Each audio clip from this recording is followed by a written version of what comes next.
It's the Generation Zen podcast, episode 11. And this is another awesome episode because we have Smash JT. And to interview Smash JT, we have the usual crew here. Sean was here. What's up, Sean?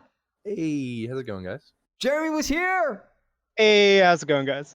And Tom was here. What's up, Tom? Once again, it's me, Tom.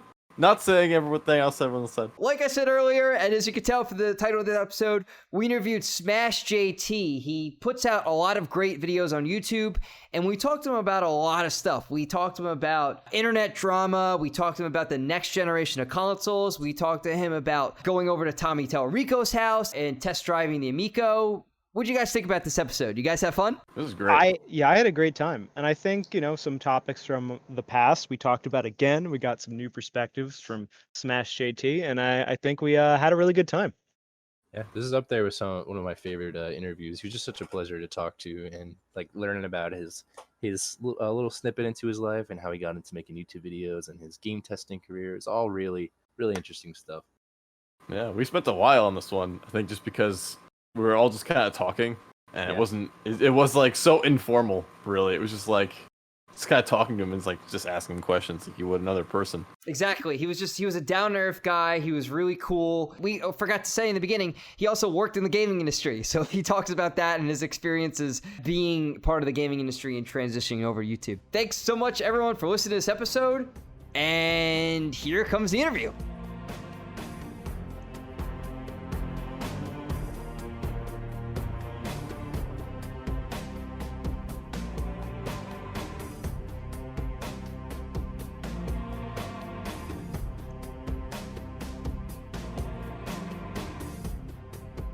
Smash JT, thank you so much again for coming on the show. We really appreciate it. I'm a huge fan of your channel, and everyone here is a huge fan of your channel as well.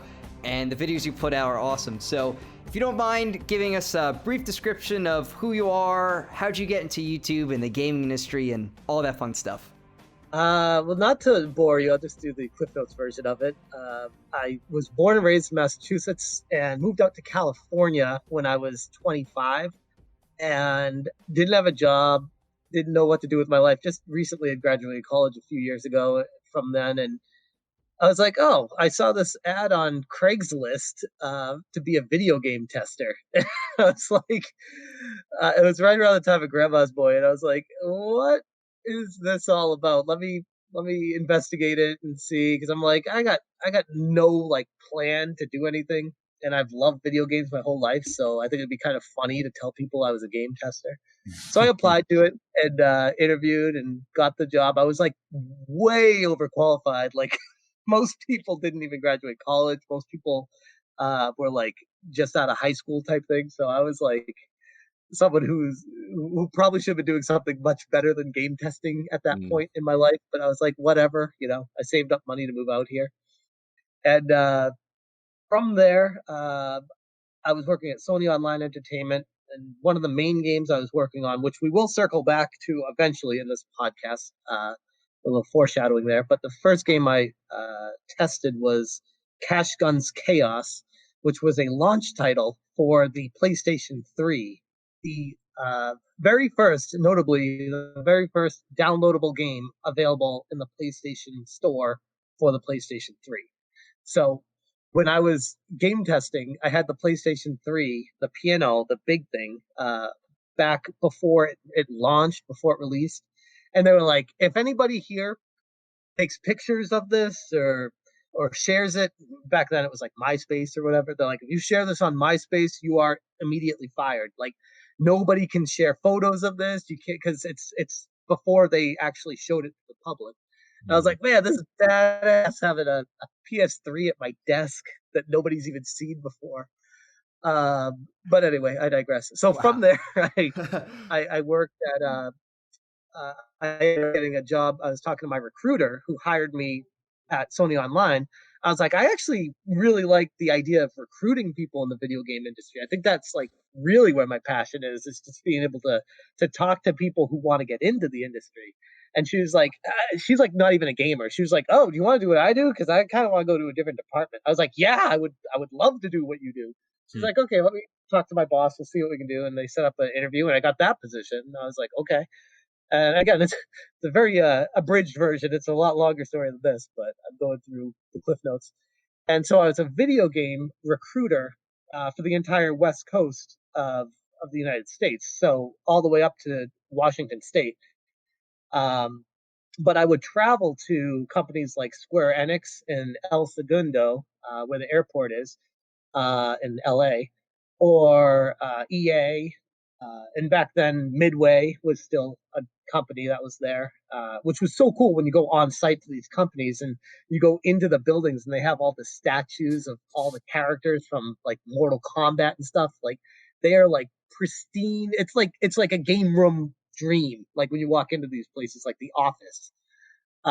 Other companies I worked with were NHN and Nexon, which are big, I believe, with mobile phone games. And Maple Story is, I believe that was Nexon's big game. But then from there, I was working in the game industry, and I got recruited away from that to work in the for-profit school industry because it paid a lot better, but it was still recruiting in a way.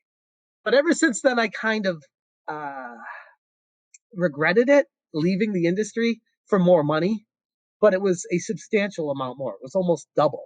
Like, Oh wow. like I went from like 35 to 70, like that. I was like, okay, yeah, I'll do that. In California, where you kind of need to be making money to survive here, Yeah. it was kind of a no-brainer, but it still wasn't an easy choice. So long story short, to answer your question, how I got into the YouTube is I've always loved video games, and I feel like I was pulled away from it because of real life, because of financial issues and situations, and just real life happening. And YouTube was a way to recapture all that glory of being able to talk about games and share it, have conversations with people, and find people that have similar views and people that disagree, to have conversations, because I feel like I don't have that in my life without YouTube. So that's how I got into. So you were basically, after you became a game tester, you primarily started into the recruiting part of the industry, recruiting people, finding talent, bringing them on board to studios and stuff. Yep, I would do the in-person interviews with people. Mostly it was for quality assurance testers, but once in a while I'd interview developers and artists, graphic designers. We did some customer service, but that was the biggest thing was just QA. And that was a really challenging field. If anyone's listening to this thinking about becoming a QA tester, it is piss poor pay, very uncertain times as far as if they're going to need you 1 week to the next. It's just, you do it for the love of the game. You can't do it for sustainability. Most people that do it live at home with their parents or share a place with a bunch of other people where it's just minimal. I mean, I was making, when I was a game tester, is $10 an hour in California. That's $400 a week for taxes. Yeah, that's And not enough for California. Nope. Yeah, not even no, close. no, not even close. And it was ironic because when I got laid off at a later job that I had, I was actually making more money on unemployment than I was making when I was working full time as a game tester. So Jeez. goes to show how back reality is with Dang. that. Yeah, so I was speaking of, or going back to a second. What was it? What would like the ins and outs of actually being a game tester? What are things you had to do, and what did they expect of you? So it is a lot different than what most people probably think of it as. You would sit down and get assignments from the lead after you have a meeting for that day or that week, depending on what part of the game you're on. And they'd assign you, like, some days I'd be on audio where it's like the most mundane task. You put a headset on and you just listen to the audio in game, making sure that there's no skips in any of the tracks for hours. Oh boy. It's like a prison sentence. And then sometimes you'd be on sound effects where you do the same thing, except you just go through, make sure when you swing a sword, it makes a sword sound. Or when fire is burning, it makes the fire burning sound. Like, you would think all these things that are just so obvious, playing post-release, you would think that that's just normal, but there's so many trips along the way and so many ways for developers to make just innocuous errors that are so obvious that you're like, how could you make that mistake? But it's like you got to think they're doing thousands and thousands of tasks to get this game out, so obviously there's going to be a few hiccups along the way. Then other days you'd be assigned to just playing the same end boss over and over with different uh, ways to try to fight him to make sure it didn't freeze or glitch, or if there wasn't any way to beat him easily, if you get him in a corner and get him stuck type thing, or play the same level over and over, or play through the game and make sure the levels connect properly. There's just so many things you don't think about when you're playing a game after it's been released. It's funny to me. And then when I hear people complain about glitches and stuff, I'm like, if you complain about that, just imagine what it was like for the game testers. The game that I feel like is probably the hardest to play test is like those open world games like Skyrim or Breath of the Wild or something. Yeah. Would you be like, you have to fight Ganon 30, 40 times to make sure that he was able to be defeated and you wouldn't have any glitches? I mean, depending on the circumstance, yes. Like for that case, probably, because it's such an important boss.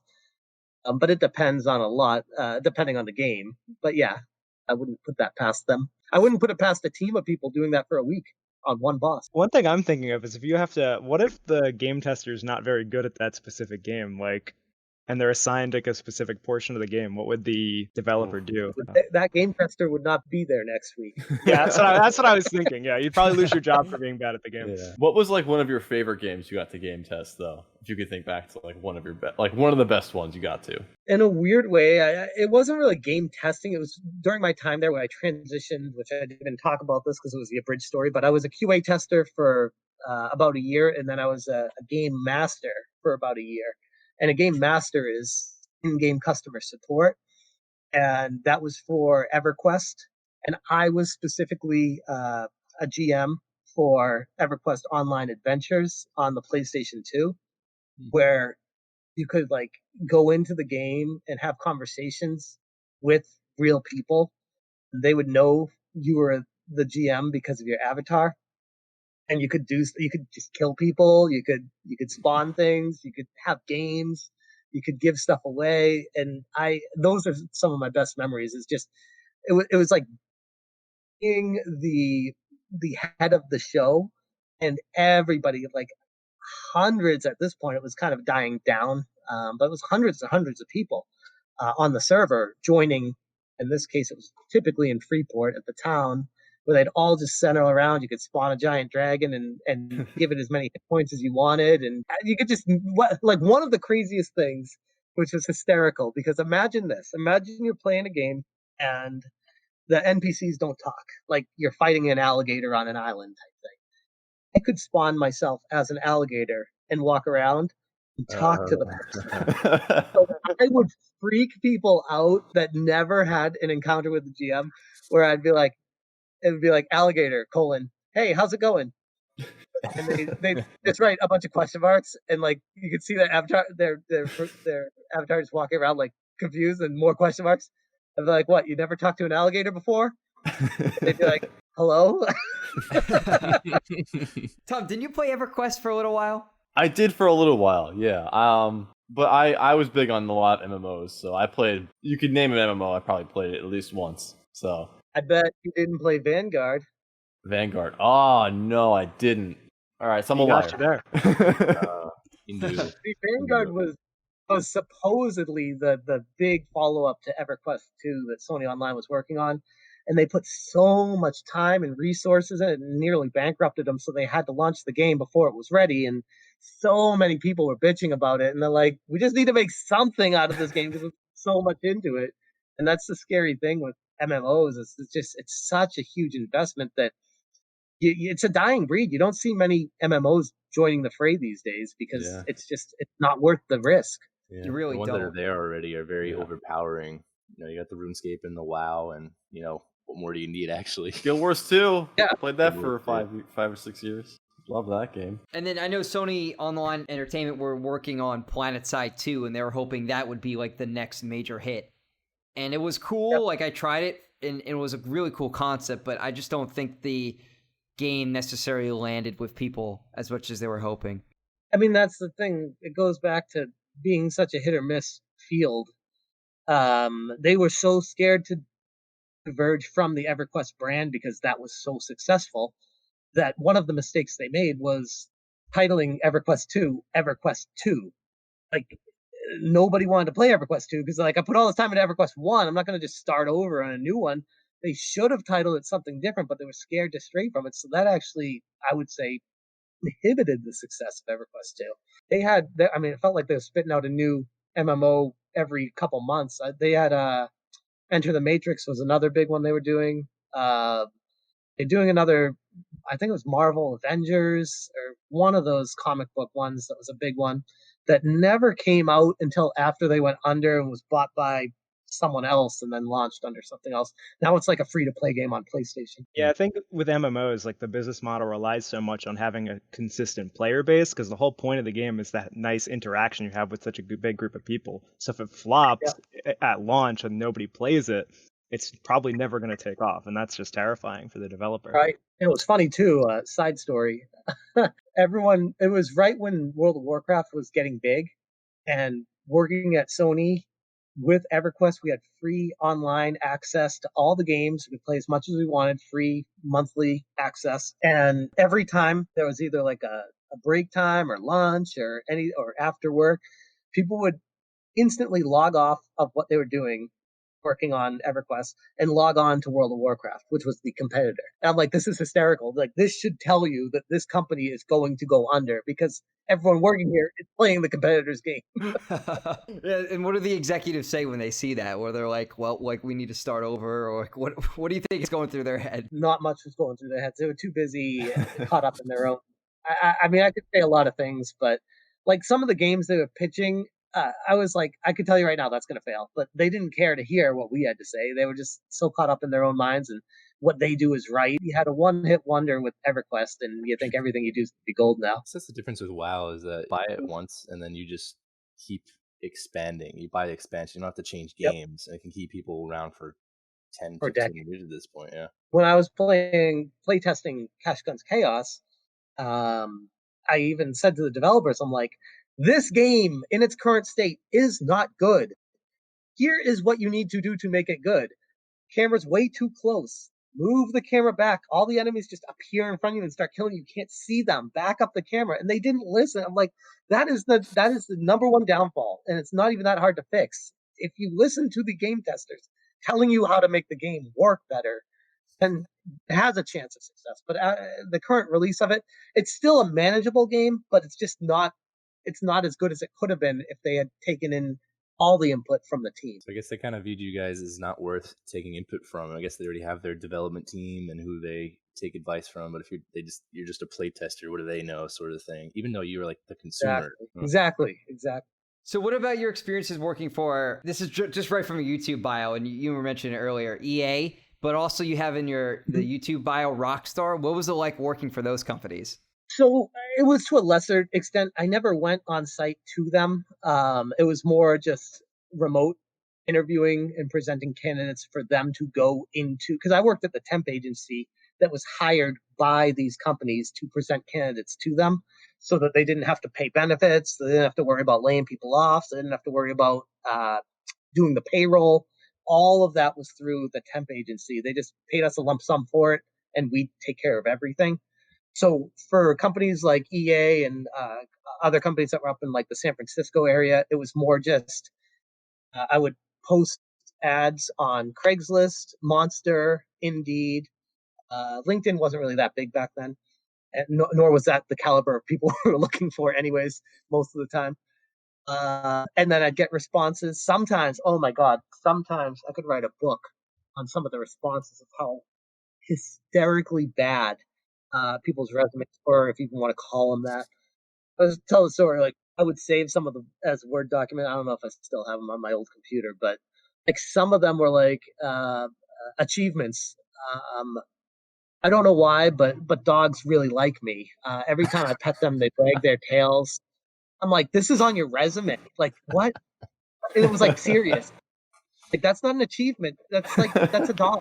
That's what dogs do with people. Like, hey, But some of the people I was dealing with were not necessarily the highest level of IQ. They were just the lowest form of lowest caliber person that's just like applying to flip burgers and they can't get that job. So they're like, oh, maybe I'll be a game tester. It's like, yikes. Some days I would post an ad for a game tester and, well, say for EA. I'd post it at 5 p.m. for the night. I'd come in the next day and load up my email, and I would have hundreds upon hundreds of resumes for 3 or 8 open positions. And I would have to go through each resume to make sure that they're not like I was talking about, like that type of person. And then I'd filter them through to cut it down to, let's say, from like 300 resumes down to like 80. And then I'd go through each of those and I would go through contacting each one of them. I'd call them and have a brief interview over the phone just to be like, hey, the pay sucks. Are you okay with that? Like, I would be so real with people, just like I am with my YouTube. I'm not even wasting my time. Look, the pay sucks. You sure you're okay with this? Yeah, I need a job. Okay, you're gonna be able to afford living in wherever you are, XYZ, at $10 an hour for the foreseeable future. Yeah, I live with my grandma. Okay, do you have transportation? My grandma can drive me. Okay, that's a little sketchy. How do we know your grandma's gonna be able to drive you every day? All these other things. So I'd have to go through like the most remedial tasks just to make sure they're gonna show up. Like that was the biggest challenge. Just have people show up at a job that you give them. Like you would think people would take it seriously, but when you work in the recruiting industry for not the most prestigious positions, you deal with people and you realize why they don't have a job. It's because they don't show up to jobs when they get them. And those were the winning resumes. Those were the ones that you called. You know? Yeah, those were the winning. Those were the winning. That's half the battle. Yeah. No, it was like 90% of the battle, if not more. Just I mean, finding yeah. the people that show up. You have I to didn't think care about like, anything else. It's like, can you show up? Do you play video games? And are you somewhat good at them? Like, that's really all. And yet you had to knock out 95% of the resumes and the candidates. I mean, yeah, like when you include like dog affection on your resume, it's like, what do you not include on your resume? If that's like your highlight, then what do you not say? And that's just the one that I remember, but there were so many. Like that's not even the outlier. Like there were so many like that. Like I'm just like I almost gave up faith in the human species working that job. I tied my shoe in under 30 seconds. That's a accomplishment for me. Resume worthy. I guess it really does attract I'll just say the dumbest people when it's like, I can play video games and make money. I think I'll do that. And they don't think about it. They don't know what they're doing. I will say the people that I worked with aren't that bad because those were the winning ones that were actually like somewhat competent and had a good head on their shoulders. But all the people that these recruiters go through to get to those people you don't hear about that. That's the scary part of recruiting. I do feel like you need to be somewhat intelligent and just good at video games and just understanding things to be a good play tester. Like, oh, what if I do this thing to make it try to break the game? It's not, sometimes not easy to break a game. And so I'm not trying to say that all play testers are dumb, but I see why it attracts the dumb ones though. They don't actually think about it. I mean, it's an important job in the development process. A game's going to come out super buggy if it's not properly tested, so you need good testers who have critical thinking skills that know, like, these are the things I should apply to the game to see if I can break it, like you were saying, Sean. You need like people who like think about games at a critical level. So I said to my boss when I was working at Sony, I'm like I love doing this, don't get me wrong, but the pay is terrible. Like, why do they barely pay us anything? And you know what he said to me? He goes, nobody cares if you do this or not because there's 1,000 other people out there waiting in line to do it. And I'm like, you're right. There really are a lot of people that are just willing to do this for less. So why should they pay more? because it's not like the quality of person they're going to get is going to be that much better when it comes to just playing a game to find out what's wrong with it. He goes, you want to make money in QA, go work for a bank. Nobody wants to run numbers all day. Like that'll make you more money because you're just staring at numbers all day and making sure they don't make errors on that. So, yeah, makes sense. Supply and demand for the people. I guess so. Right. So then did that kind of turn you off from the gaming industry for a little while? Because I know like some people, when they say they work in an industry for a while, it doesn't matter what it is, they get kind of turned off after seeing like what goes on behind the scenes. Did that kind of make you push away from gaming for a little bit, or were you still as passionate for it when you first started? A couple different ways to answer that. Like while I was game testing, I didn't play video games at all outside of work. Because when you're holding a controller for 8 to 12 hours a day, depending on crunch time and overtime, the last thing you want to do is go home and pick up a controller. Like it's almost has an adverse effect of gaming at that point. So in a way, yeah, it did affect how much I loved gaming when I was actually working in it. It did kind of tarnish the magic of it a little bit. But after, like I said, after I got the job in the for-profit school industry, I kind of gravitated right back to it. It's not something I could just like leave, you know. Still on the subject of gaming, what do you think was one of your like favorite video games growing up, and how did you get into like the retro games?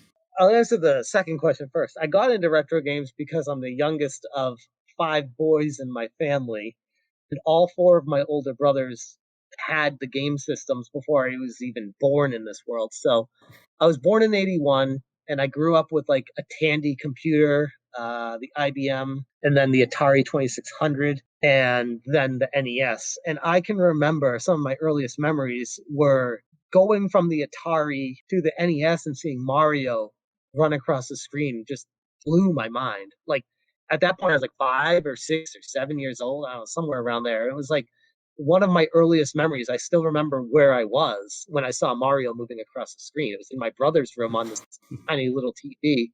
And I was just like, what? How?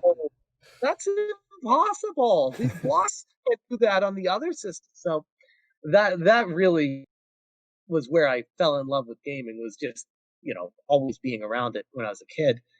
As far as my favorite games to play, it depends on the generation and what point in time you're talking about, because I've always played them since basically birth.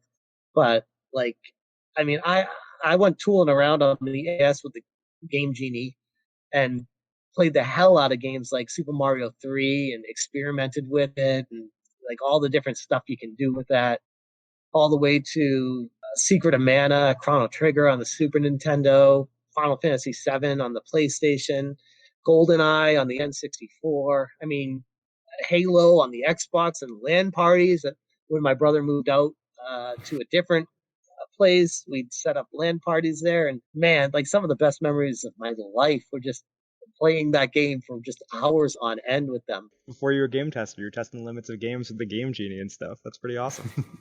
Yeah, and that was actually one of the things when I was interviewing. That was one of the like points I would bring up, because I like researched like what they're gonna ask me and stuff. And I was like, oh, I gotta find out like some bugs to speak to that I found in my own life that I can say, hey, when I was playing this game, I found this, that, the other thing. Uh, and of course, the person I was talking to, she didn't even play video games. So she was like, all right, cool, you know something. Wow, she didn't even play games. That's crazy. Compared to the candidates you were telling us about, I'm sure that like blew them away because you came in prepared to answer questions, you know? Yeah, like looking back at it, I showed up like 45 minutes early to my interview. I was like ridiculously like prepared for it. And looking back, I like laughed because I'm like, they didn't even care. They're just like, yeah, sure, you have a copy. You play video games? Great. Got it. So this was what year did you start applying for these game tester positions? Was it like early 2000s? 2006 to 2007, right before the PS3 launch. But I like your story though, because I actually had a similar experience, not to a lesser degree, where I have I have a bunch of older siblings. I'm number 5 out of 8, and Okay. we didn't have all the new stuff yet. So video games I first started playing was like the N64 and the original Game Boy Color, because they had those when they were kids. And I think you get more of an appreciation for the games that come out once you start playing the older stuff. And even though the stuff I was playing isn't even considered that old to most people, but I like that whole idea of playing the previous stuff and then going into the new stuff. And it's kind of mind blowing what happens. We first got the GameCube. That was a new experience. The GameCube was my college experience. Like that was Smash Brothers all day, every day with a group of people every day. Oh yeah. But yeah, that's currently something I'm struggling with as a father now. My now 7-year-old boy, he's all about like Minecraft and watching Mr. Beast gaming, and I've avoided introducing him to Fortnite as best I can. But he's watching all these newer games, and I'm trying my best not to be the old man on the porch with his cane shouting on getting off my lawn. But I'm like, I don't know how to. It's a challenge to get him to appreciate the older games because they don't walk you through it like the newer ones do, and they're a little bit more rough around the edges. Like he'll watch the original. He knows Super Mario Brothers, like he gets it, but he's just like he's easily bored with it. So maybe that's something that just comes in time. I can't force it, but it's an interesting challenge that I'm dealing with as a father right now that I never thought I'd have. I used to have this idea in my head that I would have my kid and I'd introduce him to all these in order and go through all the games. Like that doesn't work like that. Yeah, I guess it's not as organic as you think it's gonna be. It's gotta happen progressively, you know. Oh yeah, it's a cluster for sure. Especially with the internet too, he could just Google, "Ooh, what is the Xbox Series X?" and all of a sudden he sees these next-gen graphics and all this stuff, and then he's gonna go to Mario 64. And obviously, to us, it's an iconic game, but to someone who doesn't know any better and he's still learning a lot of stuff, he's gonna be like, "That game looks old, so that must not be good." Like that's got to be a challenge. The other challenge too with that is being the YouTuber that I am and keeping up with the Joneses as best I can, and I do get a lot of free game codes, especially from indie developers on the Nintendo Switch. So I'm constantly playing new games, and it's constantly what he sees. So it's very challenging to be like, okay, pull you away from all this brand new cool looking stuff to look at this old stuff. It's just a challenge I never thought I'd have. Yeah, I mean, I think probably once he gets older and he gets more of like a nuanced perspective on games in general, because right now he's just playing what's fun because he's young, but maybe once he gets older he'll be able to appreciate more the classic stuff, and then you could show him that once he's ready for it. Right now he's just kind of like, Yeah. oh, I like Minecraft, I like Mr. Beast, he's cool. So it's like, Yep. and I think that's normal at 7. I mean, I like Mr. Beast now, so I don't know what that says about me. I'm not saying it's not normal. He appeals to all demographics. Yeah. Since we were just on the topic of Smash before, I was wondering, where did the name Smash JT come from? It looks like it's similar to the original Super Smash font, so I'm assuming it's related to that. So interesting enough, my original channel name was Cash Guns Chaos, which was the game that I tested. And I was talking to my buddy. It was right when I was starting up YouTube. It was like a New Year's resolution. I'm like, okay, I'm going to do a YouTube channel. I've always talked about it. I'll make a New Year's resolution. I was like, okay, I'm doing it. Oh, wait, I need a channel name. So I just kind of was like, oh, I tested Cash Guns Chaos. That'll be my channel name. And I was talking to him, and he's like, yeah, I don't know if I love it. I'm like, why? He's like, it's got the word guns in it, and I don't know if you might be dealing with a crowd of people that might hurt you with the search term. People are super fragile these days. I'm like, yeah, you're right. It's a little bit too harsh.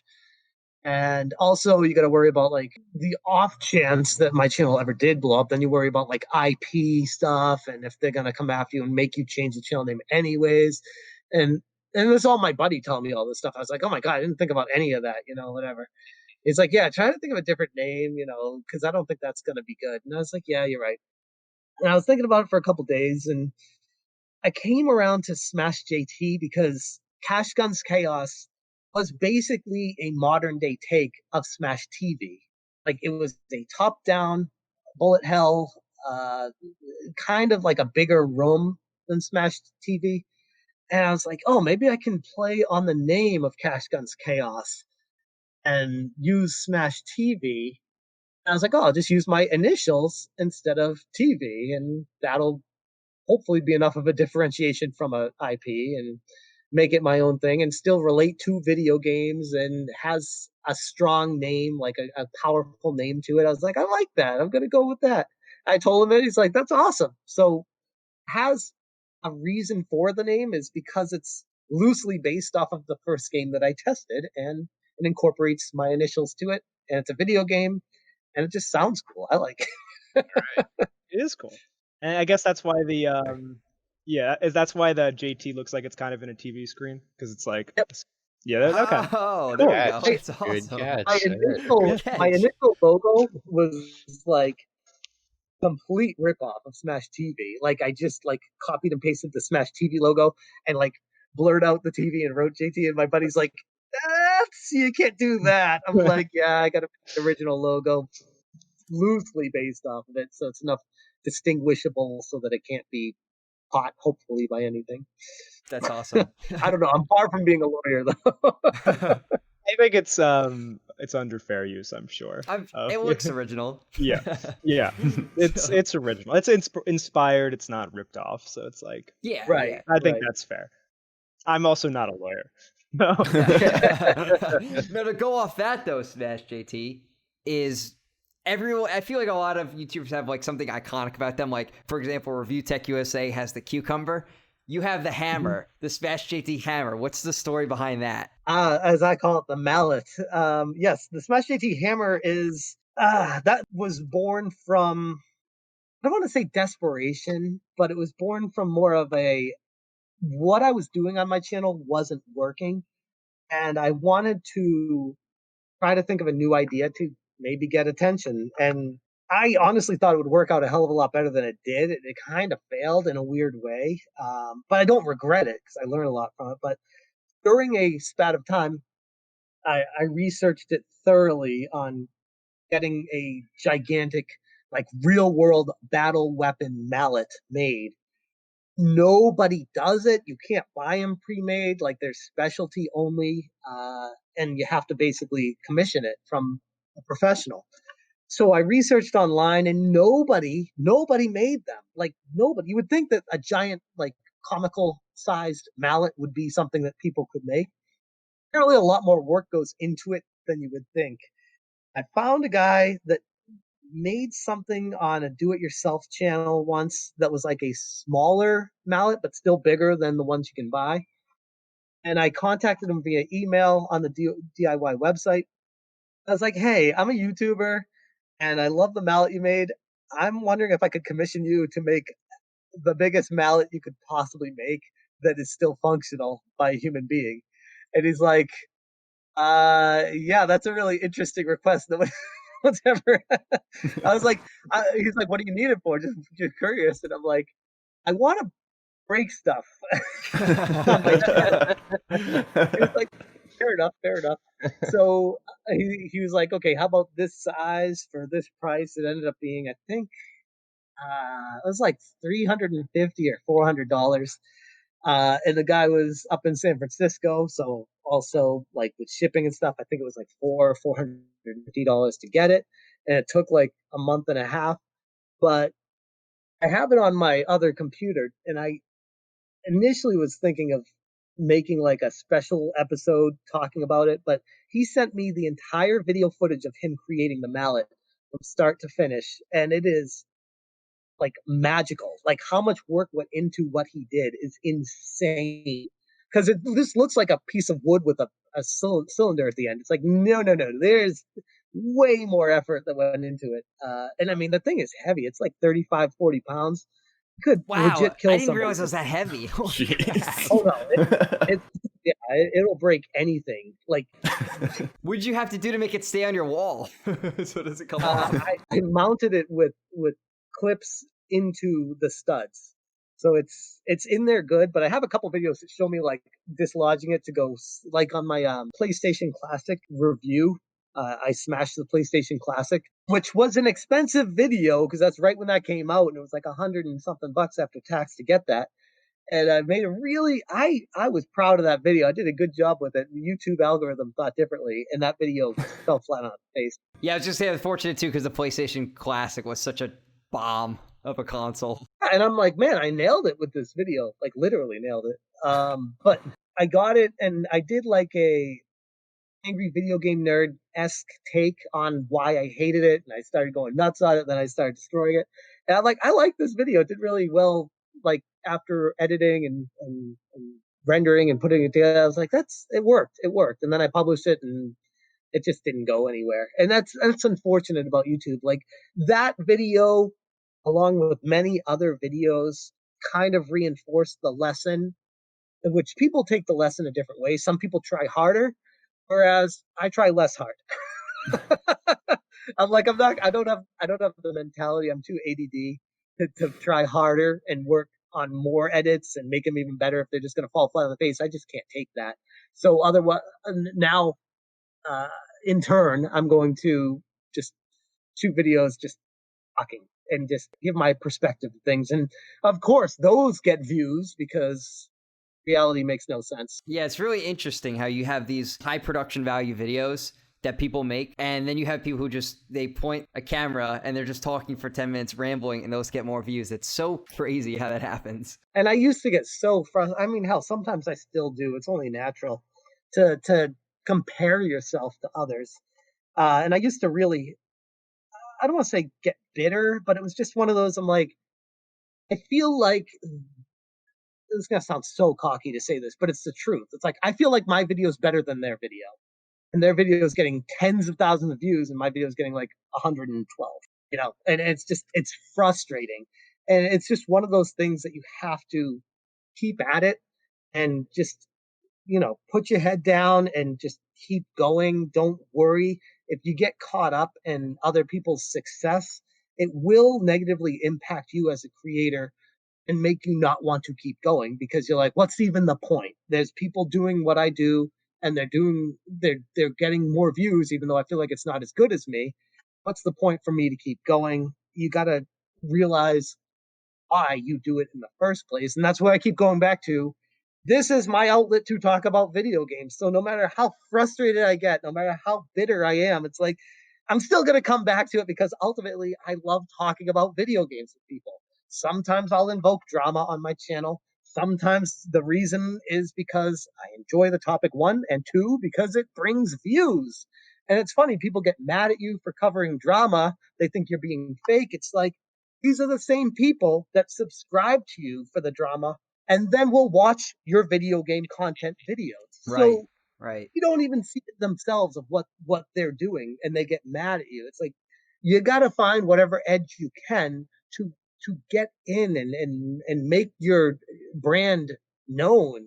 And sometimes it's out of desperation, and sometimes you can make yourself look bad doing it. But whatever, at the end of the day, just make sure you're not regretting it, and make sure you're still having fun with it, which I am. Yeah, and then the thing too about the drama videos that you make is that they're not unrelated to your channel. Like we're going to talk about it a little bit, but the Intellivision Amico, you play tested it, you talked to Tommy, you interviewed him, and it only made sense that when you have people online criticizing the console without even touching it, literally making stuff up about it, when people were attacking Rich after Rich interviewed Tommy Tallarico on his show, it only makes sense that you're going to bring it up. So I don't understand why people get frustrated when you talk about that stuff, because it's all related to gaming too. It's funny because sometimes viewers are worse than creators when it comes to gatekeeping. Like, they'll be like, you can't talk about this. That's not what your channel does. It's like, tell me what my channel is. It's your my channel. You want to do what you want. Start your own goddamn channel if you want to do what you want to do. So, like, what? They're like, well, I'm gonna unsubscribe if you keep doing. Okay, bye. Like, what? Yeah, it's like, you don't need to I'm not anyway. making this for Joe Blow in Nebraska. I'm doing it because I want to talk about this. Like, It's crazy. Yeah. People are out of their minds. It makes no sense. And especially because a lot of times, like the drama videos, for example, if like you said, some people subscribe for that and then they watch the rest of your videos. So sure, if you lose that one faithful fan in Nebraska, you're probably gaining a lot more elsewhere. So 100%, 100%. It's why drama is always going to be a part of YouTube. Like, YouTube can try to curb it as much as they want. Then you can if you're smart with how you discuss drama, then it's not really drama. It's talking reality. And people can take it as drama, but that's on them. Listen, I'm the guy who also I click on drama stuff every now and then. It's just like, I feel bad, but you know what? I kind of want to know what's going on, and it's alluring. I totally get it, and you definitely Oh, I've it's a lot of views. had a lot of conversations with some of my Patreons, and they're like, "We don't care what you do, and honestly, I don't like the drama, but I still watch them because I can't help myself. I'm curious. I want to know what's going on, and you have the information, so I can get it from you." So it's like, those are the people that I really take to heart on what they say because they're giving money to me. So I'm like, okay, this person truly cares about the direction of my channel. Let me actually listen to them as opposed to some rando on the internet that oftentimes I've learned are so defensive of their own creators that they love that they will try to tear down creators that they don't know. And not to say I'm perfect, by the way. God, I've made plenty of mistakes, and I've made plenty of I say things I wish I didn't do, but at the same time, it's YouTube. Like I can't take it that seriously. Like whatever, I did it and it didn't resonate. Okay, like moving on. You can't get bogged down in it. Especially when you have other stuff outside of YouTube that you need to work on. For me personally, having a family, 2 kids, a wife, full-time job, trying to deal with a worldwide pandemic, like YouTube, I do it for fun. Trust me. Right. It's a hobby. It's fun. It's not meant to, like when I see these YouTube channels, doesn't matter who it is, like, oh, let's talk about what, X person said in this video. I disagree with him and he's an idiot and stuff. It's like, do you really have nothing more to worry about than be concerned about what one guy says in 1 second in one video? It's so crazy to me. Well, you're taking the perspective of the viewer with that standpoint. You have to remember, as a creator, taking the standpoint of creator, they're doing it for the views and the attention, and that's what draws them, and it works. It truly works. Yeah. Do they really ultimately care that much about one person? No, they don't. And they'll make fun of other people for doing stuff for views. And it's like you're literally making fun of this person doing stuff for views, and you're making a video for views, like on that person. In terms of like the positive stuff about making YouTube videos and creating content, what is your favorite part of the process of making these videos? Just knowing that I can talk about what I love talking about and have a conversation with people that care about it, a similar thing that I care about. Like what keeps bringing me back to it. Like I've said like multiple times in this, like I really love talking about video games.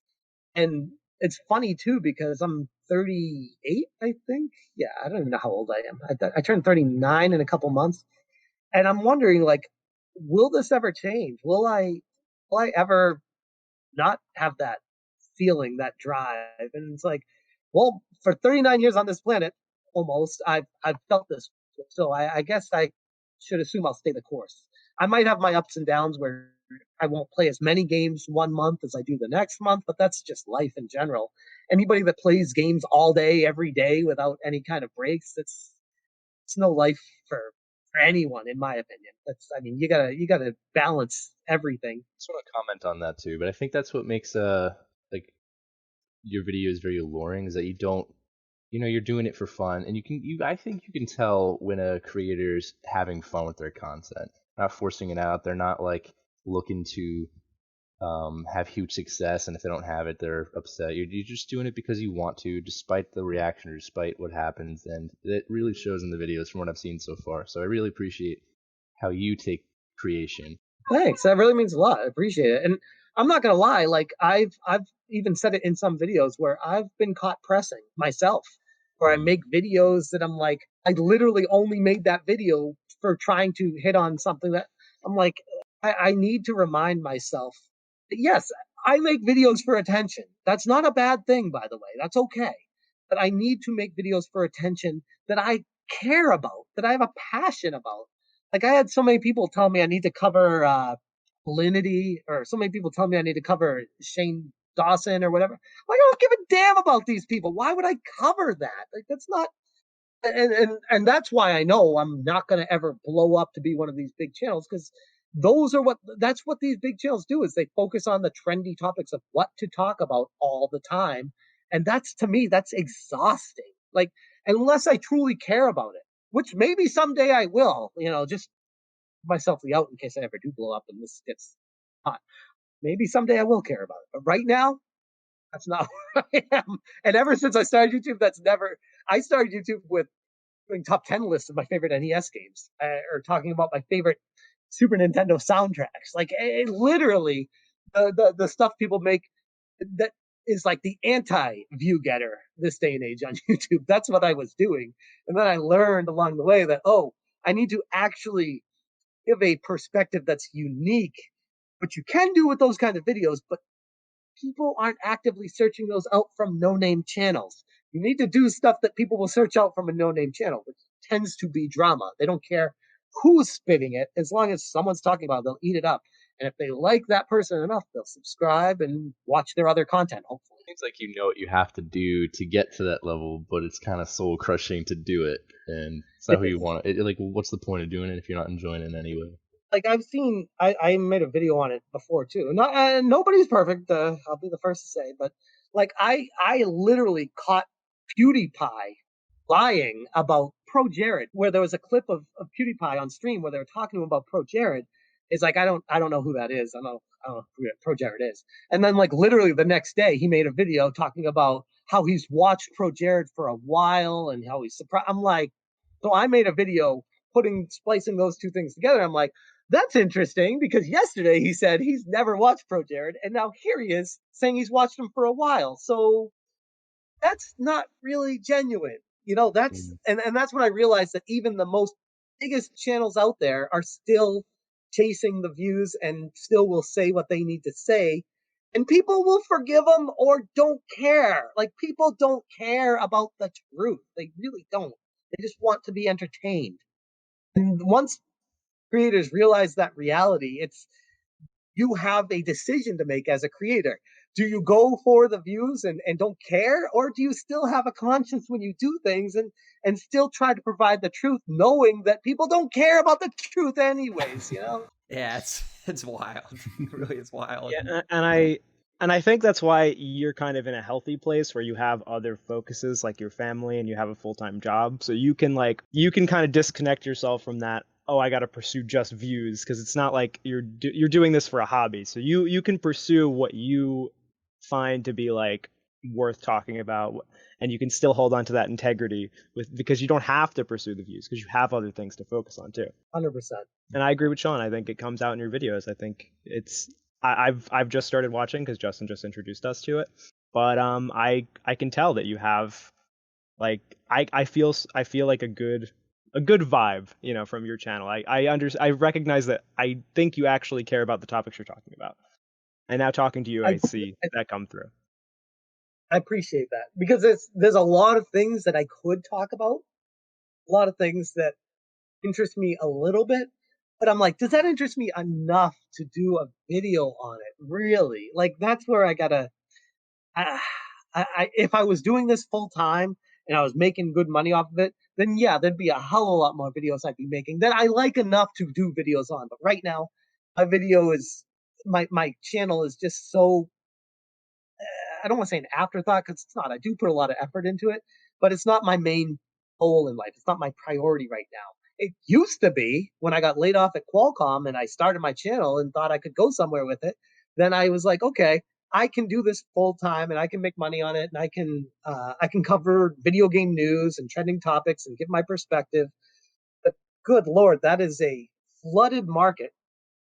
A lot of established channels that are already doing that, and you're going to run into their fan bases attacking you for the sole reason of you're covering what they're covering, and they don't want competition. It's a weird back end of YouTube that I never knew existed before being a creator. Fans out there are really, really loyal and really angry about it.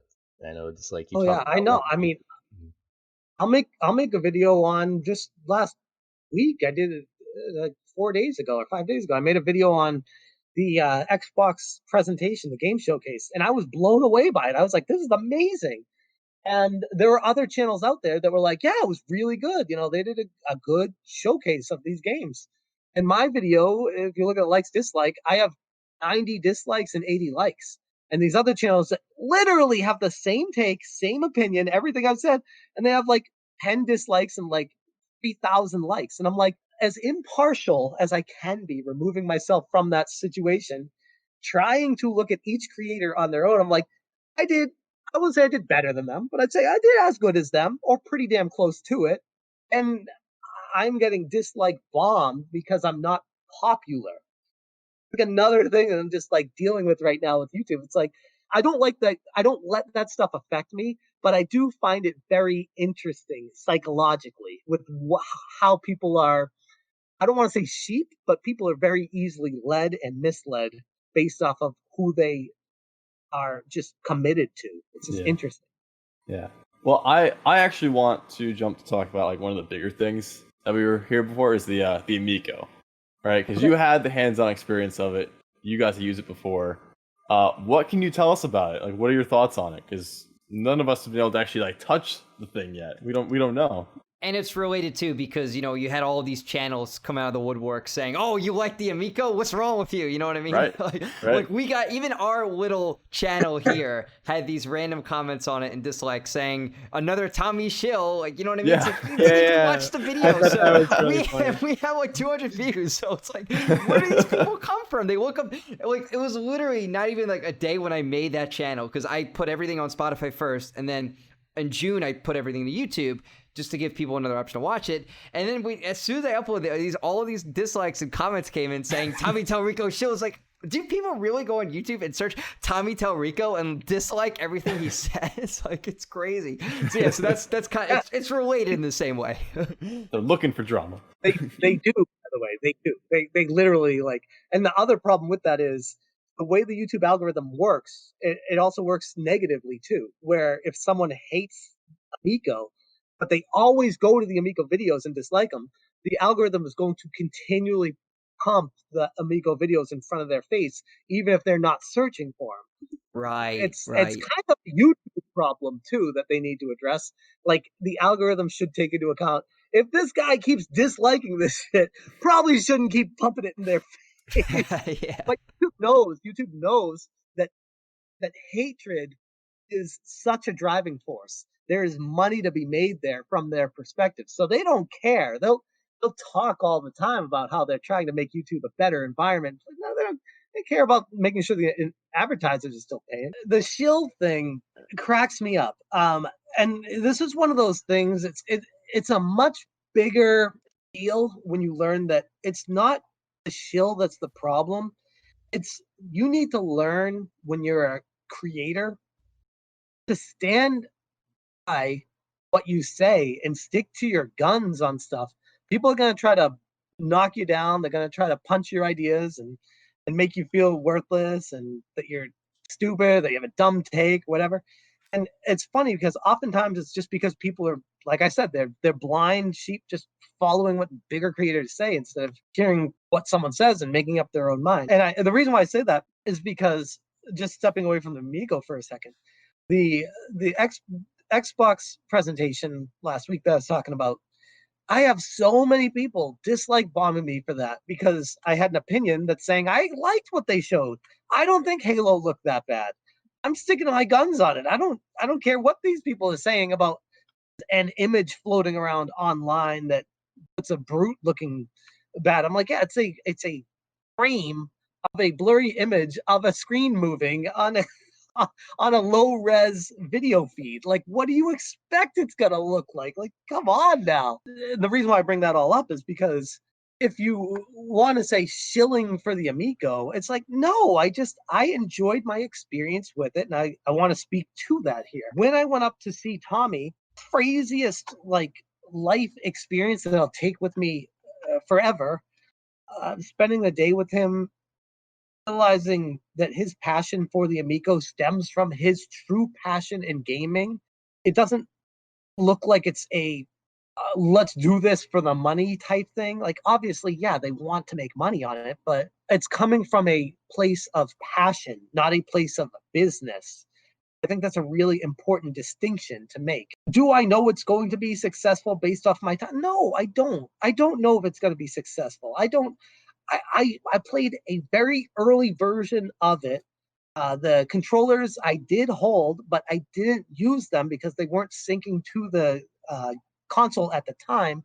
So we used our phones and connected the phones with them, and it worked fine. They had these little. He already announced them, so I can talk about them now. They got these patent pending thumbsticks that you can, with a plunger, you can stick on your phone and use it just like it's a controller. It worked. That looks so cool. Yeah, and it worked. Oh, It was actually. fine. It was perfectly fine. I have plenty of concerns with the Amico. I've aired that many times. People seem to ignore it, choose to what do you call it, selective hearing when they think that I'm shilling for it. It's like, no, I don't know if it's going to be fine. There are concerns I have. One being, are the games going to be worth it for people? Is there going to be enough of an audience that want that when there are competing systems out there like the Nintendo Switch, which in Tommy's opinion is not the same audience that's the Amico?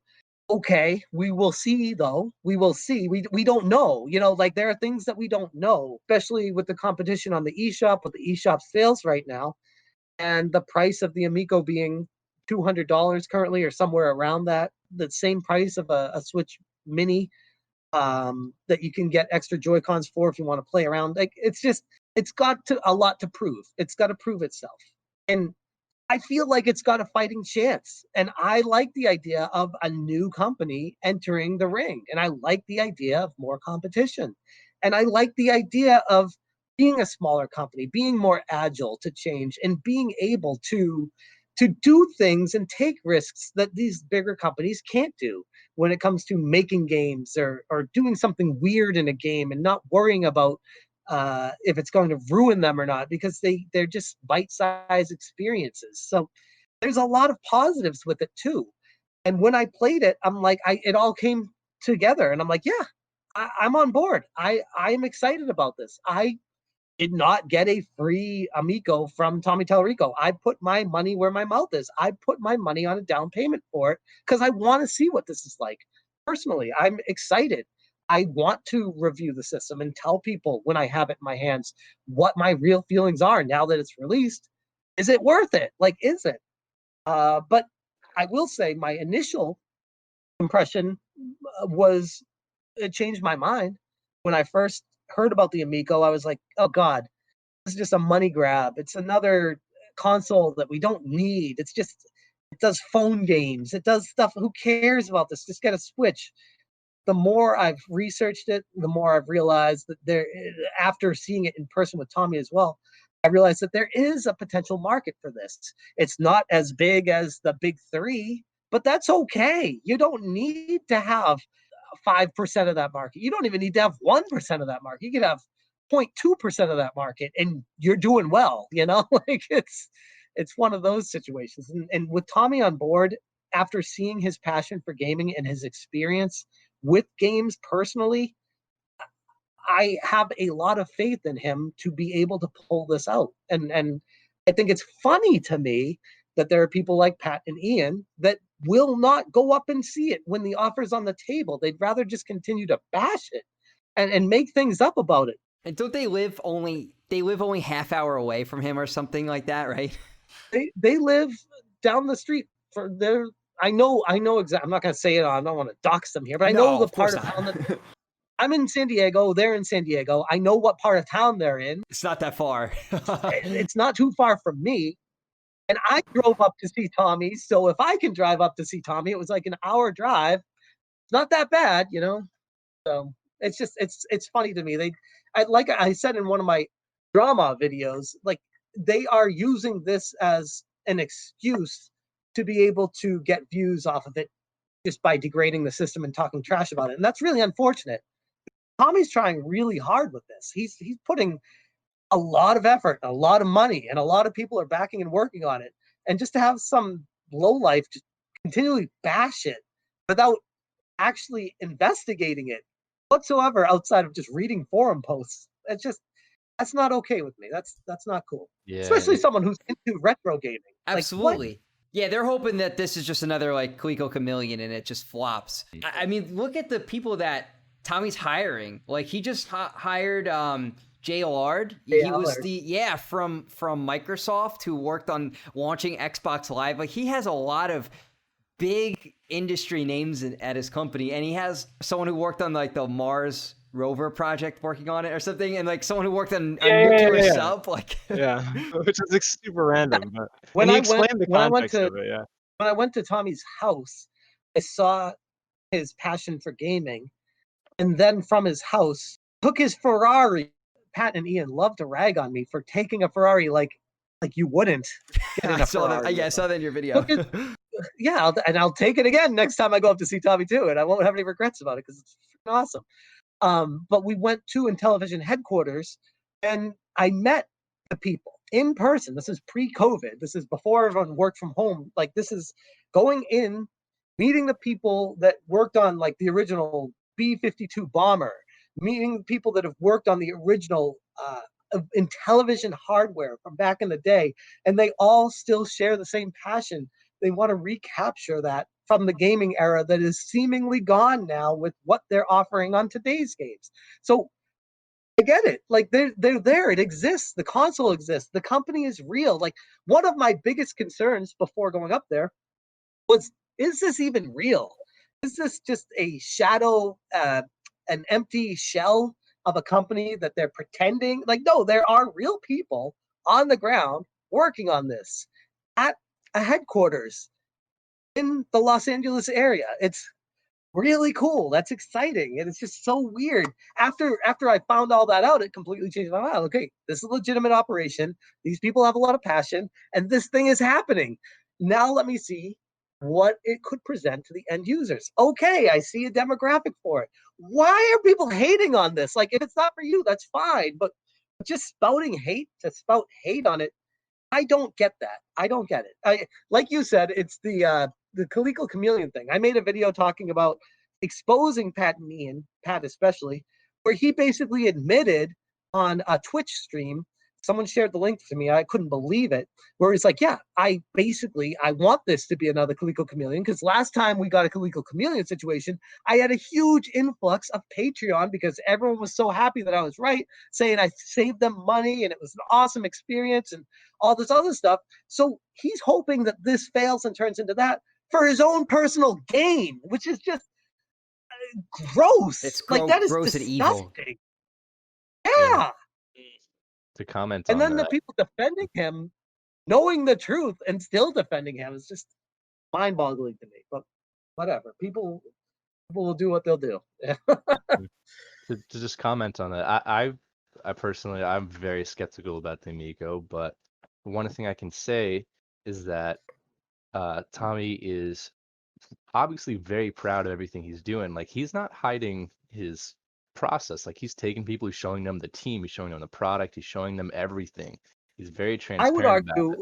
let me interrupt real Yeah, quick. go for I it. would argue that I would argue he's showing people too much. Too Because the much. more he shows people, the more they pick him apart. And it's kind of like, this is why companies like Nintendo don't say crap about anything until it's available, because they already know that the community is a bunch of so negative, toxic gamers out there that just want to see everything fail. But I do get it from Tommy's perspective that he needs to make a name for himself. He needs to get this product out there. Tommy is a marketing guy too. It's true, he is. But he doesn't hide that fact. Like, he'll tell you straight up, yeah, I want to market this. I want people to know about it. How is that a bad thing? Like, I don't get. That'd be like, hey guys, I want to market my YouTube channel. Oh my god, self-promotion, get out of here with that. It's like, why is it bad? I make videos. Check them out after listening to this podcast. How's that bad? Like, I Yeah, don't that's get the it. idea. You get more exposure. People check out your channel. Right. Oh, I like these videos. Or like, oh, look, someone might have known about the Amico. Oh, this looks cool. Let's check it out. Not to rip them to shreds. The fact that they were offered a chance to test the thing that they've been ragging on for so long and they refuse, that just means that they they're not respectable. Their opinion doesn't matter because they're only ever going to have the opinion of this is going to bomb because they want it to bomb, and they got a chance to prove themselves wrong and they couldn't take it. The thing that blows my mind about that is, like, literally my video, it had the content cop picture on it that was basically exposing the truth of what Pat is doing here. And it's getting a ton of dislikes. I'm like, the truth, you can choose not to believe it and get mad at me, but it's the truth. Like, and it goes back to me telling you guys earlier, people don't want the truth. They just want to be entertained. You know, that's the reality of what YouTube is. The truth helps. It makes people care to be entertained, but it's not the focus. And I think that's what's truly sad about the state of YouTube. And people might be listening to this, be like, oh, that's not me. That's not me. I'm not saying everyone is like that. I'm saying the average viewer, it seems to be that they don't care about the truth as much as being entertained and trusting whoever they have grown to love, regardless of if that person is telling the truth or not. And sometimes, I'll give them this too, sometimes the truth is in the eye of the beholder. And I try to give both sides of stories because sometimes both people are right based off of where they're standing. But in this case, that's not what's happening. Yeah, I find that I think a lot of times these viewers want to see their own truth, so they go to the sources that confirm what they believe to be true. So even if there's evidence that their truth isn't the actual truth, they, like you said, they dislike bomb that, and they're just like, well, I don't think that's true. And I think it kind of speaks volumes to the intentions of Pat and Ian on their podcast and their show, that they were given such an opportunity, like Sean, you were just pointing out, and they didn't take up the opportunity. Because imagine if they were right, how much fuel that could have added to their show. If they're like, oh, we played it, we picked it apart, here's what's wrong. But they were worried that they're going to like it, or they're going to find good things about it, and then everybody's going to be like, oh, what'd you see? You know what they're really worried about? From their What? perspective, I would think that they would go up there. I mean, they would hate it. Don't get me wrong. No matter what, their mind's made up. But they would go up there. They'd be like, yeah, it is exactly what we thought it would be. It sucks. And they'd come back and make a podcast saying, we actually went up there and saw it, and it sucks, and here's why. And then the Amico releases, and it does gangbusters and sales, and everyone's loving it. How would that make Pat and Ian look? True. That Yeah. would expose them for how completely wrong they were about something. Whereas now they have an escape plan for if it does do well, they can say, oh, well, we never actually went up and saw it. We wish we should have. Now that we know, well, if Tommy actually gave us this information, we would have been able to make a more well-rounded. And they have. That's just why you got to think of it from a creator's perspective. It's maniacal. It's evil. It's messed up. It really is. Do you think that the Amico has a chance to do well and that people are going to really enjoy this thing? Because based off what you're telling us and from everything I've seen and heard, it sounds like it's a really fun system, and Tommy has a hand in every single game that's being developed too, so he's not going to flood the store with shovelware, so the games on there are going to be pretty good, I would think. I hesitate to be like, oh yeah, it's going to be amazing. It's going to sell like, I think based off of just my experience in the industry and what Tommy's doing right now with it, I think it's going to sell very well initially when it launches. And then I believe there will be a little bit of a lull, which is normal because it's a brand new brand, a brand new console. A lot of people don't know about it. They don't know it exists. I mean, hell, look at the Nintendo Switch. It sold like gangbusters at launch, and then it had a huge lull. And it was the Nintendo Switch. And then it came back, and it's been one of the best-selling systems ever. So I think it's just a matter of time working on it, proving itself. And like I said, there's a lot that we don't know about it that could change in the future too. One of those being, I firmly believe, key to the success of a system, people will disagree probably with this, but the key to the success of the system is having a game that makes people want to go get that system. And I think right now, that's the biggest hurdle for the Amico, is to have that game where everyone's like, oh, I need to get an Amico for that game. I don't see that game being a game like Shark, which is fun. I played it, but I don't see that being a system seller per se. I think that's something that people would enjoy when they have the system. I think Tommy's biggest chance is with Earthworm Jim, with that property. And I know they're making that game, and they have a chance to make that the icon, the mascot for the Intellivision Amico, which I would strongly recommend doing that with Tommy. We're putting Earthworm Jim's face on the Amico box art. Like, I think that would go a long way. Currently not doing that. I never actually just talking out loud right now, thinking out loud. I didn't actually tell Tommy that, but that's one of those things. It's as far as I know, it's still not coming out for launch. It won't be ready at launch. So that might be a reason why. Yeah, he said 2021. Yeah, that's the thing. So that's another reason why I feel like there'll be a lull after the initial launch of this. And it will pick back up with Earthworm Jim. Maybe there'll be a shooting star with like a Wii bowling that nobody expected to be the thing that they have to get the Wii for. That's the biggest thing, the biggest hurdle, the biggest unknown that nobody knows, not even Tommy knows. And there's no way he could, because I don't think Nintendo knew Wii bowling was gonna sell 120 plus million Wii's, you know? Like nobody could have predicted that. What was it like seeing Tommy Tellerico's house and touring his elusive collection of gaming merchandise? Mind blowing. Did you watch the video I made on it? Yeah, I watched the whole video you made on it, yeah. I called my brother, one of my brothers, after it and told him about the experience. And he's big into comic books. I was like, yeah, he's got an entire room dedicated to Spider-Man. And he's like, oh, that's awesome. I was like, yeah, he showed me his collection of Spider-Man comics. He has every single one ever printed from the original, like 130. He's like, wait, what? I was like, yeah, why? He's like, he had the original Spider-Man, the first one. I was like, yeah, I held it. It was cool. He's like, do you know how much money that is worth? I'm like, nope. I'm not going to say it here, but it's a lot of money. And I held it in my hand and had no idea. Wow. I like Spider-Man as much as the next guy, but Tommy is just such a down-to-earth everyman. I didn't get the impression that he was trying to boast or show off. Like, even when I recorded him, I was like, I really want to do this for me. He's like, okay. He's like, I don't want it to come off like I'm showing off. He's like, truly, Jeff, I just want to show this to you because I want to just express my passion for gaming with you before we go to Intellivision, so you know where I'm coming from when we actually talk about the Amico. And I was like, oh, yeah, I get it. I will try my best to express that to my audience, because you're definitely not that, but you're not a cocky asshole. You're not a I'm better than you type person. If anything, he plays down how cool he really is. I mean, the guy played in front of a Guinness Book World Record amount of people in China for the Video Games Live show, and he had like Guinness Book of World Record plaques on the ground at his house. They weren't even up; they were just like leaning against the wall. I'm like, what are these? He's like, oh, those are just. I'm like, no. Let's look at these. I want to see Wow, these. that's crazy. I didn't know that.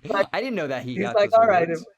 Yeah. Yeah, he had 5 of them. I was like, damn. He's like, yeah, it's just for Video Game Live, the live tour I do with the guitar or the electric guitar, and how he did like the Pokemon theme song with the actual Pokemon theme song singer on Oh, stage. yeah, he I talked was to us like, about that with us. Yeah, so cool. He's got all the right things going for him, and he loves gaming, and he's worked with so many legendary people in the gaming industry, and he's a legend himself in the gaming industry, like keeping it real. I'm at the point right now where I'm like, these people like Pat and Ian, which are the like those are the perennial people you think of that are hating on it. But there are plenty of people out there that are hating on it.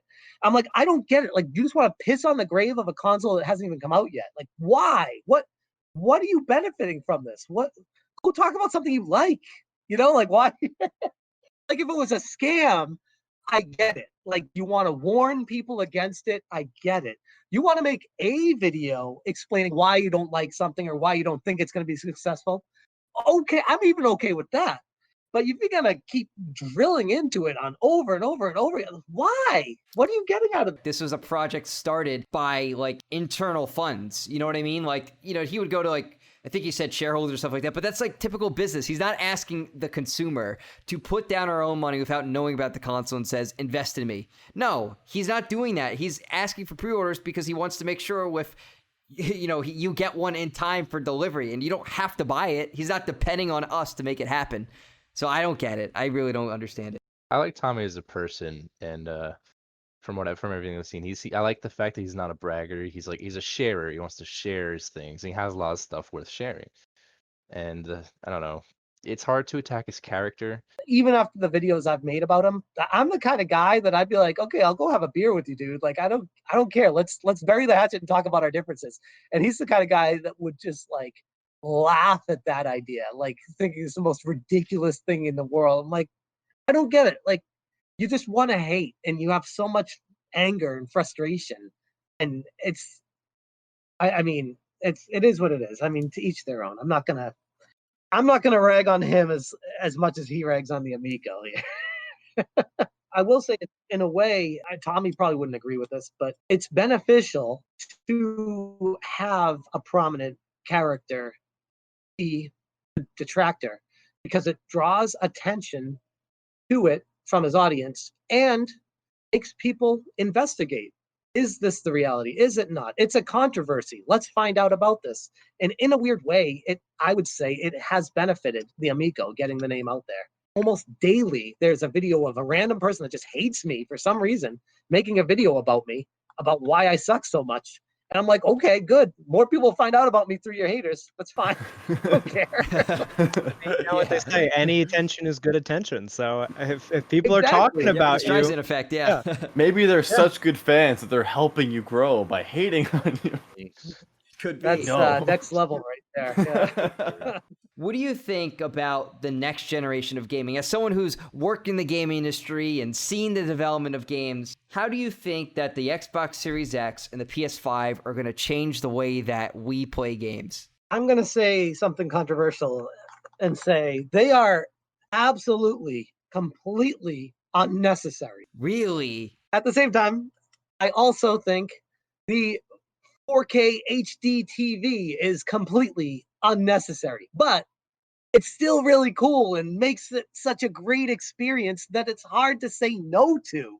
So that's where I put these. It's like, for the longest time, I was like, we don't need this. This upgrade generation console is so soon. And the graphics are incremental. Yeah, ray tracing is cool, and you can do so much more with the world traveling, and the load times are nothing. It's amazing. But do we need that? No, but do we need that 4K HD TV? No, but it's awesome. And I think that's where I'm at with it, you know? So we don't need it, but it's awesome. Does that make sense? Makes a lot of that sense. makes sense. Yeah. We don't necessarily need to have mind-blowing graphics for the games to be fun. That's kind of where you're coming from? Exactly. Yeah, and at the same time, I'm not going to knock on better graphics just because it's better like, what kind of argument is that? No, bring on the better graphics. Great, but I don't need them, you know? Right, no, I'll for take sure. 'em. And one of the things I was surprised of, and I know you were mentioning this earlier, Smash AT, in your Xbox video I saw recently, is that the thing that nobody was complaining about when we saw Halo Infinite was the gameplay. Everybody said, yeah, the gameplay looks great, but let's rag on the graphics, which I thought was so interesting, because it's usually like, wow, the game looks amazing, but the gameplay sucks. It was the total inverse, and the most important thing is the gameplay. So it's like, it was so weird, like, about that. You know what I mean? They weren't even ragging on the graphics. They were ragging on a screenshot captured on a low-res video in motion, a frame of that. Like, and then talk about making a mountain out of a molehill. Like, that is exhibit A. Did it look amazing? No, not that image. That looks pretty piss poor. Yeah, but it's also, not to be an apologist, like I said, but it's also from a build that's been confirmed to be from 4 months ago. And because of COVID, they didn't get an updated build in time for this presentation.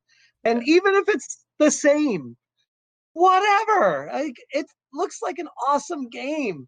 And I don't imagine too many times where I'm going to be noticing a single frame of a brute flying by the screen as I'm attacking him. Like, I don't get it. Whatever, though. In all types of animation, people always will take like the in-between frames of animations and just be like, look how bad this looks. But it's like, if you look at the whole animation as a whole, this is like with shows and games and anything that's animated. If you look at the whole animation, it looks fine. But if you look at this one in-between frame isolated, it looks bad. But like, you have to look at the whole animation and critique it from there, you know? And it goes to show, like, not to be this guy, but a lot of bigger YouTubers latched on to the hate of Halo and that image and blew it up. And now there's just a ton of people that are laughing at Halo. I'm like, did these people watch a different presentation than I did? Because I thought it looked absolutely fantastic. Like, what do they want out of a game?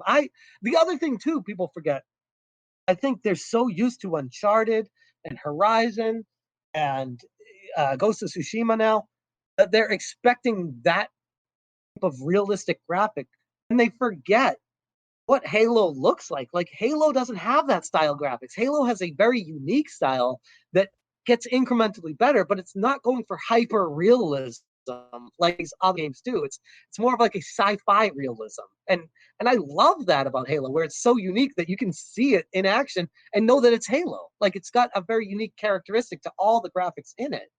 So I don't understand the argument. I really don't. I'd love to have a one-on-one with someone that has a hard stance against Halo. I'd be like, what, do you even play Halo? Like what are you mad about? Can you imagine the pressure now on like now the future presentations that are come, like they need to make sure every single frame of the presentation is like perfect. Did you see my recent video where I said this right now, this internet reaction is exactly what is going to force these companies to do more pre-rendered videos and less gameplay? Because when they show gameplay, Yep. it's going to get picked apart to the frame Yep. to blow up and make it look bad. So they're going to have to fine-tooth comb this stuff and give people less information. That's all the public, this whole podcast, that's all the public has shown, is they can't handle information. They get information and they piss on it. Like, just don't give people information. Yeah, it sucks because we were all saying one of the problems that we had with the Sony presentation was like there wasn't enough gameplay. They showed the Ratchet and Clank gameplay, which looked amazing, by the way, but everything else was like CG trailers. So like, okay, cool. Now Microsoft is going to show gameplay with Halo, and what do? They show more gameplay, like 10 minutes of footage, and it gets ripped apart. So it's like, well, we're asking for gameplay. They showed an earlier build because that's what had ready before a global pandemic, and you're ripping it to shreds without even touching the game. It's so frustrating. There's no winning, no matter what you do. Yeah, there's no winning. The problem is the way the internet works is people pile on who don't have anything to do with it. Like, don't play Halo, don't care about Xbox, don't care about the game's presentation. And this becomes a meme, and people who don't even care about it start sharing it, and then it starts spreading hate, and people don't even know like what it is that they're referring to. And it's just The argument's terrible too, because it's clearly going to be better when it's released. It's like, here's what it looks like right now. Obviously, this isn't the final footage. You know, the argument someone made with me in the comments section is, why would I upgrade to an Xbox Series X if this was originally built for the Xbox One and it's coming out for the Xbox One and the graphics they showed didn't really blow me away? Why would I upgrade? And it goes back to the same exact thing that I answered when you asked the question. Why would you upgrade to an HD TV when your regular or a 4K TV when your HD TV works perfectly fine? It's like minuscule, but people do it because they want the best of the best. And if you want it, it's there. And the best part about this with Microsoft is they're saying, if you don't want it, cool beans, you can still play it on what you have. Like, great. People are frustrated because they want these games built from the ground up on a console that they'd have to buy the console for. And I would argue, one, that's a huge risk for a company, but two, like how much better is it going to be? Like, honestly, how much better? Look at the graphics on games today. How much better can they get? Right now, it's incremental, minuscule compared to Atari to NES to Super NES to N64. I mean, PS3 to PS4 was minuscule to me relative to what I just mentioned. And PS4 to PS5 is minuscule to me relative to Atari to NES to SNES. Like, it's the same thing. It's like you can't argue this. Everyone expects like the next console, and part of it is Microsoft's fault because they've been marketing the crap out of this about the teraflops will be able to make you coffee in the morning. But this is one of those things that they built up the expectations so high that when they showed Halo, there's no way it could have met those. So yes, it is on Microsoft from that perspective, but I look at it as, you really believe the marketing hype from these companies? Really? Like, come on now. You got to take it with a grain of salt. They're trying to sell a system here. They're gonna make up words like car commercials do to make you think you need something you don't even know what it is. Like, Absolutely. I don't even know what a teraflop is. Who cares? Yeah. No, it's true. But do you think not just graphics though, because we talked to Dreamcast guy, and Dreamcast guy on his streams, he mentions this too, that he says, not right away, but eventually the way we play games will change during this 9th generation. Do you think that's true or no? Like with artificial intelligence and online multiplayer, do you think that stuff is significantly going to change this generation other than graphics, or do you think it's kind of going to be the same? I think he's not too far off base with that. I think there's a chance. That's not really a risky statement because there's always a chance for something, but I think there's a chance that this could change how we play games going forward. One, Game Pass has already kind of proven that that's going to make people go digital, which is completely changing the dynamic of collectors out there and what people used to think gaming was. But two, with PlayStation, the PSVR 2, whenever that gets announced and what that's going to be able to do for the resolution. I have PSVR and I like it, but I don't love it. Like the resolution and the frames per second are just, it's not good enough for keeping it on my head for longer than 20 minutes. It's too much. It's just mugh. But if we could get a higher resolution, higher quality, a processor on a console like the PS5 that could compute all this stuff, then that changes how I would play my games if I can keep it on my head for longer.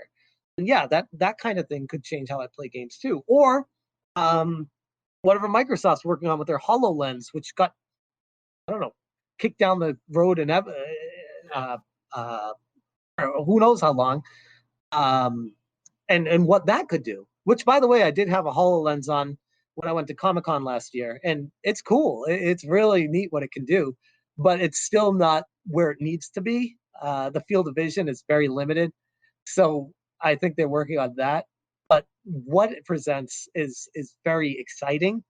And if the computing power of the Xbox One Series X or whatever the console names are terrible. They're like Apple now. It's so annoying. It is. Microsoft needs to fire whoever's in charge of naming their console because I legitimately consider myself someone who works in the game industry by doing this all the time, and I don't even know what the hell the names of their consoles are and what they mean. Like, and think about mom going to a Walmart. What she's gonna know what these are? Like, PS5 is just a much simpler name. It's really boring, but it works. Like, I'm fine with that. Everyone knows 5 is bigger than 4.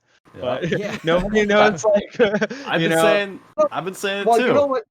You know what Nintendo did after the NES came out? A Super Nintendo. That's how you know it's better than the Nintendo. Right. It's Super. The Wii and the Wii U, it's like I thought that the Wii U gamepad when I first bought it could be hooked up to the Wii. I'm like, what? Can I buy a separate one and just use it with my Wii? I can't. This is really confusing for someone who pays attention to gaming. Yeah, I thought the same thing when they first showed it. Yeah. So I just don't want Microsoft to make that same mistake too. And the other mistake I'm worried about is I don't want them to do what they did with the Steam machines, because the Steam machines, they put out like 50 different variations of the Steam machines. So you have that situation you're talking about, that the mom who's or the dad, whoever, doesn't know about the gaming industry at all, and they see, wait a minute, there's 50 different Steam machines. Which one am I supposed to buy? I feel like if Microsoft launches like 4 or 5, maybe even like 6 versions of the console based on, some of the leaks that are coming out after the presentation, it's like, that is such a bad idea, because the PlayStation 5 is so simple. It's like, here's the one with the disc drive, here's the one without the disc drive. That's it. You know the difference. You can put your movies in this one you can't. You have to download it digitally. I do see an issue with that, though. You're giving way too much credit to the moms and dads of America out there. Like, am I? You go to a Walmart or a Target. My son wants the next PlayStation for Christmas. The store employees, literally, I've seen it in action, so I know firsthand. People sometimes, not all, but some of these employees at the Walmart and Target electronics section don't understand the video games that they're selling. They don't know anything more than the parents. They'll tell them the wrong information. I had to correct one of them one time when they were telling them that a controller would work with the Wii when it wouldn't, because it was for the Wii U. Like, that was one of those situations that I saved the mom from having a confusing experience. That's the PlayStation 5 with the disc drive and discless. You think they're going to know the difference? They're going to buy little Timmy the discless system, assuming there's a disc drive on it, because the disc drive ones were sold out. Like, that's going to happen a lot. That's true. And then that's a good point. I didn't think about that. little Jimmy's going to be pissed off because he doesn't have a credit card and his parents don't want to hook up an account and all this other stuff. So it's going to be a headache for them eventually. I think they need to do a really good job of explaining with their marketing, with their advertisements when they do come out with it, of the difference, and in stores with placards and signs and things. This does not have a disk drive, by the way, like in big words, like just so they know. That's a real good point. clear. I didn't really think about that. People who own the store don't really care if someone buys the one without a disk drive, and I don't think Sony Oh, really they cares do if someone care. buys. They do care with the customer service standpoint of That is people true. getting frustrated. They're told one thing and it does the other, or the return lines are going to be out the ass with people trying to return them and get the other ones or exchanges, and that's a headache trying to send those back to the company. Like they want to get it right the first time too. They want the customers to be happy. It's not, especially with a really expensive purchase. If it was something cheap, they wouldn't care, but an expensive purchase, they want to get it right. I would think. Could be wrong though. That's a good point, especially again, someone who's seen this firsthand, and the fact that you're a parent and you kind of see the way other parents who aren't as knowledgeable about the gaming industry as you, for example, and you see how they react. That's a good perspective. I didn't really think about that. Oh, even more than that perspective is me doing YouTube gaming and still getting tripped up on the names of the consoles. That's concerning. That should be Exhibit A for the biggest concern for Microsoft right I now. have no idea what the new Xbox is called. I think it's this Series X, but is there something Series before X. that? Series X. That's it? Xbox Series X, One XX, something like that, right? Yeah. There are rumors that there's going to be another Xbox Series X. Yeah, Series S. Yeah, which Xbox just- Series it's like, S. all right. I'm already confused here. Like, Yeah. can we just the game console come out, guys? Why do we have to over complicate it? No, I telling agree. ya. I agree 100%. Should have just Go called the ahead. Xbox 720. Everyone wanted it. Yep. Yep, 720 would have worked. And would've then the been cool. 1080. Yep, and the 1080. Or the Super Xbox. Yeah, the Super Xbox. Yeah, right. I actually think if they did That's true. something like that, that would sell way better. Like I know there'd be people who would hate on it, but it would be such a much better name. When's the Z box? Or coming the Y box and the Z box. out? Yeah. We've been waiting on them for decades. At this point, we need the we need the Y box. You know. Mhm. Well, cool, guys. Hey, this was an awesome conversation. We covered so much in here. And Smash JT, thanks so much again for coming on. But first, where can people find you at? Where can people watch your awesome videos and follow you on social media? Go ahead and plug away. All right. YouTube.com/SmashJT or Twitter.com/SmashJT or Facebook.com/SmashXJT. The Smash JT was already taken on Facebook. Tricky. Oh, they took it. Um, Boo. Or Instagram @SmashJT. But yeah, I don't know. I cause trouble, but it's all in good fun. People take it way too seriously. Well, if the trouble you cause is telling the truth and making funny videos, then that's the kind of trouble we like. Yeah, thank you so much. Yeah. Thank you. The pleasure was all mine, guys. Seriously, this was a lot of fun. So thank you so much for having me. Hopefully, when we hit episode 100, we can have a big Yeah. guest return list of everybody. We're hoping to get Tommy Rico, Dreamcast Guy, Tony Hawk, you know. Dude, that would be amazing. Which, speaking of which, real quick though, I am really excited for that Tony Hawk Pro Skater remake. I think that looks awesome because I loved those games growing up. You're asking my opinion, or you're just making Yeah, a your statement? opinion, yeah. I'm just curious. Real quick, yeah. I will say, not to be a Debbie Downer on it, I played so much of 2 that it's hard for me to get excited about it again because I was just so burnt out from it. Oh, But okay. I mean that might change. I might be singing a different tune when it comes out. I might be like, oh, it's hard to say no to it. But when I heard about it, I was like, hey, I'm happy for the people that are excited about it. But for me, I played the hell out of that game I mean, that's one of the games I've played more than any game like ever. That it's just like Wow. hard for me to get excited for, which is weird, right? Because it's gonna be like remade and redone. If it's like, Yeah, it's, new once you get all characters, the- yeah. but it's just, I don't know. It's just I know how much work goes into the button combinations and learning it all and doing it. I'm like, that's exhausting just to think about again. But who knows? We'll see. Cool, guys. All right, well, Smash JT, we'll let you go about your day. We know you got a lot of stuff to do, and again, we appreciate you so much for doing this. So thanks again, and I'll be in touch with you soon. Awesome. It was a pleasure. Thank you guys again. No problem. Thank Thank you you. for, thank you for problem. coming. Talk to you later.